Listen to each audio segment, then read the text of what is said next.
तो future doctors pre-med.pk वालों की तरफ से आप लोगों के लिए एक बहुत ही अमेजिंग पैकेज है जिसमें आपको 20,000 प्लस MCQs जो है वो मिल रहे हैं प्रैक्टिस करने के लिए along with the 70 plus yearly pass papers, जिसमें सारे जो है वो topic wise and chapters wise arrange आप लोगों के लिए with keys and explanations and with solutions too. वहाँ पर आपको सारे पास पेपर्स मिल जाएंगे, PMC, NUMS, NTS, UHS, ETA, FMDC, NUMS के every pass paper you got here over here.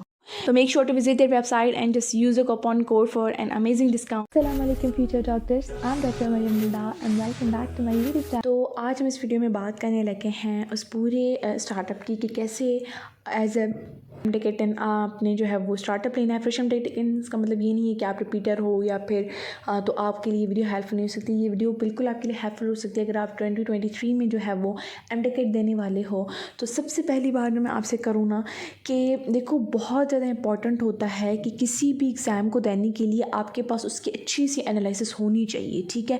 सिर्फ ये नहीं होता कि उस एग्ज़ाम को क्लियर करने के लिए आपको ढेरों बुक्स पढ़नी पड़ती हैं और ढेरों चीज़ें मटेरियल पढ़ना पड़ता है, ऐसा कुछ भी नहीं होता। आपको बस थोड़ी सी जो है ना वो स्मार्ट स्टडी करने की ज़रूरत होती है, ठीक है। पहली बात तो सबसे पहली बात जो है ना वो अपने जहन में बिठा लें कि टिकट में टॉप करना या फिर उसको क्लियर करने का जो ताल्लुक़ है वो मोटी मोटी किताबें पढ़ने से या ज़्यादा बुक के रट्टे लगाने से नहीं है। उसका ताल्लुक़ just and just smart study करने से है, जो कि मैं आपको हर वीडियो में बताती रहती हूँ कि कैसे आपने बेहतरीन तरीके से उसकी तैयारी करनी है। सबसे पहले आपने जो अभी 2023 में टिकट देने वाले हैं, तो सबसे पहले जो आपने करना है वो ये करना है कि आपने टिकट के लिए पास पेपर्स जमा करने हैं, ठीक है। पास पेपर अपने प्रोविंस के पास पेपर्स, पिछले ईयर के टेस्ट आपने जमा करने हैं। उसके अलावा आपके यहाँ की जो बेहतरीन अकेडमी है, जैसे कि अगर मैं बोलूँ कि स्टेप है या किप्स है, उनके आपने जो है वो टेस्ट वगैरह जो है वो अरेंज करने हैं, मतलब वो आपने जो है वो डाउनलोड करने हैं, अपने पास रखने हैं। ऐसा मटीरियल जो आपको टिकट में बहुत ज़्यादा इंपॉर्टेंट मतलब लाजमी है आपके लिए, ठीक है। लास्ट टाइम मैंने वीडियो में सारा बता दिया था कि कौन सी बुक्स आपको सॉर्ट आउट करनी है, लेकिन इस दफ़ा आपकी प्रोविंशियल जो है वो टेस्ट होंगी, तो हर हिसाब से आपको उस हिसाब की बुक्स जो है वो सॉर्ट आउट करने पड़ते हैं। तो सबसे पहले जो आपने वो चीज़ करनी है वो ये करनी है कि आपने पिछले ईयर के पास पेपर्स और मटीरियल जो है वो सबसे पहले आपने उनको डाउनलोड करना है या फिर उनको मंगवा के रख लेना है, ठीक है। अब देखो, उसमें अभी पहले आप क्या करो कि आपका जो भी प्रोविंस है, फॉर सपोज सिंध है, पंजाब है, बलूचिस्तान है, कोई भी प्रोविंस है, उसके जो टेस्ट लेती है ना वहाँ पे जो यूनिवर्सिटी, जैसे फॉर सपोज अगर मैं कहूँ कि पंजाब में UHS लेती है, तो आपने UHS के पिछले ईयर के जितने पास पेपर्स हैं, आई थिंक सो 10 ईयर्स के पास पेपर्स हैं, तो वो सारे आपने अपने यहाँ पे मटेरियल जमा करके रखना है, ठीक है। ये सबसे पहले आपने बात करनी है, ठीक। अब वहाँ पे बहुत सारी वेबसाइट्स होती हैं, मैं अक्सर बच्चों को रिकमेंड करती हूँ कि pre-med.pk है, वहाँ पे आपको हर प्रोविंस के हिसाब से जो है वो आपको पास पेपर्स मिल जाएंगे, ठीक है। उसके अलावा ये है कि आपने कुछ ऐसे बुक्स भी सॉर्ट आउट करने होते हैं जो आपके बोर्ड से अलहदा होते हैं। फॉर सपोज़ कि अगर आप सिंध के बच्चे और अगर आप टेस्ट दे रहे हो तो आपको लाजमी पंजाब की एक टेक्स्ट बुक आती है रेड स्पॉट के नाम से, ठीक है। वो बुक्स होती हैं तीनों, फिज़िक्स की अलग होती है, बायोलॉजी केमिस्ट्री की अलग होती है। उनके जो MCQs होते हैं वो आपको अच्छी प्रैक्टिस के लिए होते हैं। ऐसे किप्स के जो टेस्ट सेशंस होते हैं वो आपने सॉर्ट आउट करने होते हैं, तो ये मटेरियल आपने लाजमी सॉर्ट आउट करना है। मेरी एक बात याद रखें, अगर आपने टिकट को जस्ट क्लियर नहीं करना बल्कि टॉप करना है ना अगर आपने, तो आपकी सबसे ज़्यादा जो प्रैक्टिस है ना वो होनी चाहिए, आपकी ग्रिप जो है ना वो सबसे ज़्यादा अच्छी होनी चाहिए। मैंने जब अपनी एंट्री दी थी तो उसमें क्या हुआ था कि मैंने आधा ईयर जो है ना एंट्री से पहले, जब मुझे पता था मुझे एंट्री देनी है ना इस ईयर, ठीक है, तो उससे 2 मंथ या तकरीबन 3 मंथ्स पहले मैंने जितने भी मुझे टॉपर्स का पता था कि अच्छा लास्ट ईयर ये भी टॉपर बना था, ये डॉ में गया था, ये टॉपर है, ये टॉपर है, मैंने उनसे मशवरा लिया कि अच्छा आपने कैसे तैयारी की थी, आपने क्या पढ़ा था, आपने क्या किया था। सब टॉपर्स का जो मैंने मजमूआ लगाया था ना वो ये था कि सब टॉपर्स की एक स्ट्रेटजी थी और वो ये स्ट्रेटजी थी कि उनकी प्रैक्टिस सबसे ज़्यादा अच्छी थी। उन्होंने पढ़ाई से ज़्यादा, उन्होंने मोटी मोटी बुक्स रटने से ज़्यादा जो है वो उन्होंने प्रैक्टिस की थी। मतलब एक टॉपर ने तो मुझे इतने हद तक कहा कि उसने मतलब पूरे उसमें जो है वो सिंध में टॉप किया था उस ईयर, और उसने मुझे ये कहा कि अगर आपको टिकट सेलेक्ट करना है होना है ना, टॉप करना है, तो आपको मिनिमम, उसने बात की थी मैक्सिमम की नहीं, मिनिमम आपकी 10,000 जो है ना वो MCQs हर सब्जेक्ट के सॉर्ट आउट होने चाहिए आपके। उसने बोला कि मैंने ऐसे किया था कि 10,000 जो MCQs है ना वो पर सब्जेक्ट के सॉर्ट आउट किए थे, बायोलॉजी के अलग, केमिस्ट्री के 10,000 अलग, फिजिक्स के 10,000 अलग, ऐसे मैंने सॉर्ट आउट किए थे। तो इसके लिए आपको मटीरियल होना लाजमी है। मैं कहती हूँ कि अगर आप दिन में 4 घंटे अगर आप पढ़ाई को देते हैं ना ओवरऑल, तो उसमें से 3 घंटे आप अपनी प्रैक्टिस को दें और 1 घंटा अपने कॉन्सेप्ट रिवाइज करने को दें। तो इतनी ज़्यादा इंपॉर्टेंट है प्रैक्टिस, ठीक है। मेरी एक बात याद रखें, अगर आप ये समझते हैं कि पहले हम लोग कोर्स पढ़ लें, रिविजन्स निकाल लें, हमें एक एक चीज़ बुक की रट जाए, आ जाए, फिर हम प्रैक्टिस स्टार्ट करेंगे, एंड में हम प्रैक्टिस स्टार्ट करेंगे, तो ये बिल्कुल गलत स्ट्रैटेजी है। आप बिल्कुल गलत चीज़ें से फॉलो कर रहे हो। सबसे पहले आपने क्या करना है कि जो भी आपकी प्रोविंस की बुक्स हैं अभी उनको उठाओ, उनको आपने पढ़ना है, क्योंकि आपके अभी प्रोविंशियल जो है वो MTKT होता है। तो उसका आपने सबसे पहले जो भी चैप्टर उठाना है उसका पहले आप ओवरव्यू ले लो। ओवरव्यू ऐसे कि मतलब अच्छा इसमें कौन कौन सी मेन हेडिंग्स हैं, कौन कौन से इसमें मेन टॉपिक्स हैं, सब टॉपिक्स हैं, कौन कौन सी इसकी हेडिंग्स हैं, क्या इसमें मतलब बता रहे हैं, ठीक है। उसके बाद आप उस चैप्टर से रिलेटेड जो है वो MCQs निकालो, ठीक है। जैसे मैं बता रही हूँ कि बहुत सारे आपको MCQs की बुक्स मिल जाएंगी, इंशाल्लाह मैं अलग से वीडियो बनाऊंगी जिसमें आपको रिकमेंडेशन दे दूँगी मैं, लेकिन अभी मैं इतना बता देती हूँ कि आपने वो करनी है। को चैप्टर को अब आपने आना है और कॉन्सेप्ट वाइज पढ़ना है, ठीक है। फिर उस चैप्टर को कॉन्सेप्ट वाइज आप पढ़ो कि फिर आपको पॉइंट्स क्लिक होंगी, फिर आपको ये चीज़ समझ आएगी कि हाँ पेपर कहाँ से उठाया जा रहा है, किन चीज़ों को मैंने ज़्यादा फोकस आउट करना है।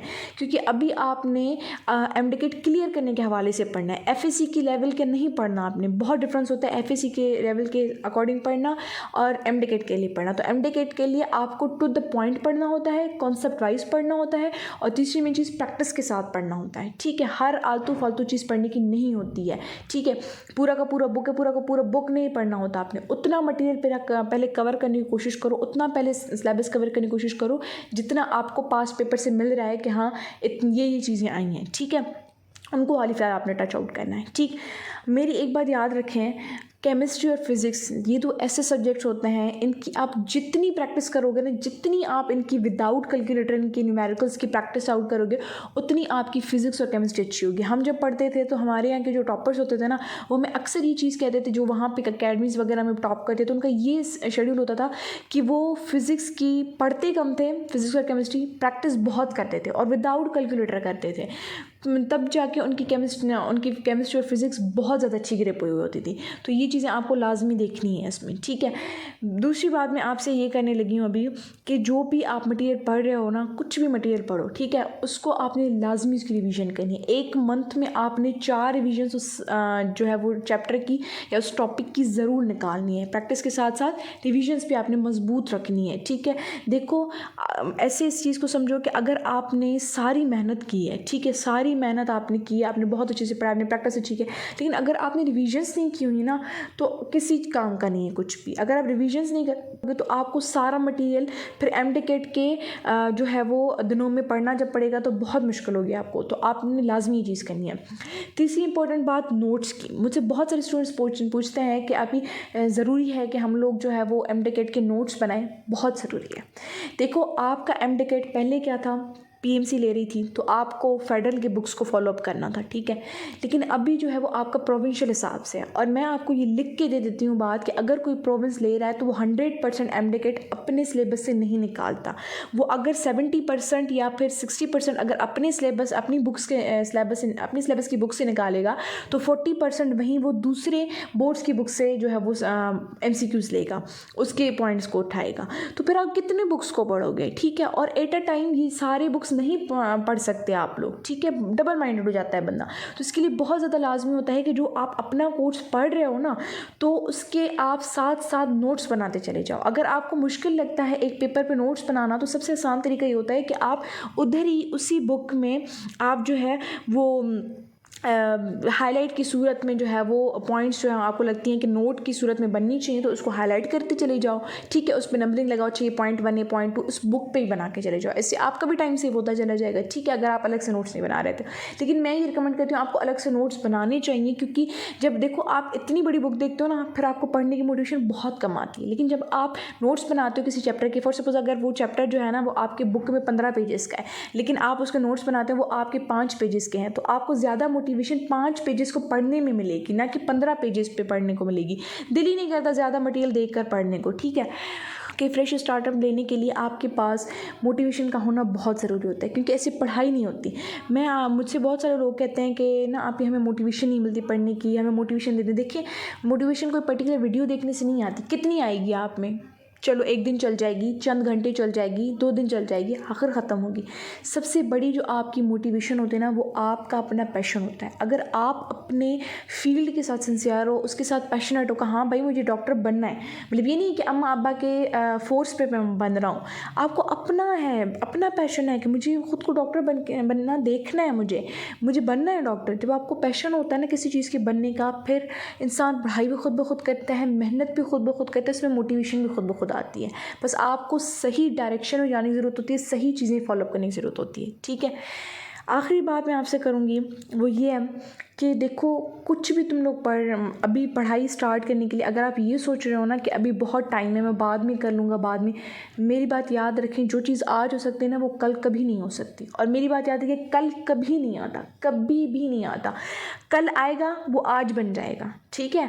तो कल कभी नहीं आता। इस वजह से जो आपको करना है वो अभी करना है आपने। रात को मैं हमेशा स्टूडेंट्स को ये कहती हूँ कि अगर आपको एक बेहतरीन स्ट्रेटजी के साथ एमटेक की तैयारी करनी है तो रात को आपने लिस्ट बनानी है कि सोने से पहले आपने लिस्ट बनानी है कि मुझे सुबह जो है वो फ़लाँ चैप्टर का फ़लाँ टॉपिक कवर अप करना है, फ़लाँ चैप्टर के फ़लाँ एमसीक्यूज़ कवर करने हैं, फ़लाँ चैप्टर के जो है वो रिविजन्स निकालनी है। ये जब आप रात को करके सोते हो ना, और जब सुबह उठो तो सबसे पहले ये बात करो कि मैंने अगर अपने नमाज़ कुरान के बाद अगर मैंने जो चीज़ बाद में करनी है ना, तो वो मैंने पढ़ाई करनी है, ठीक है।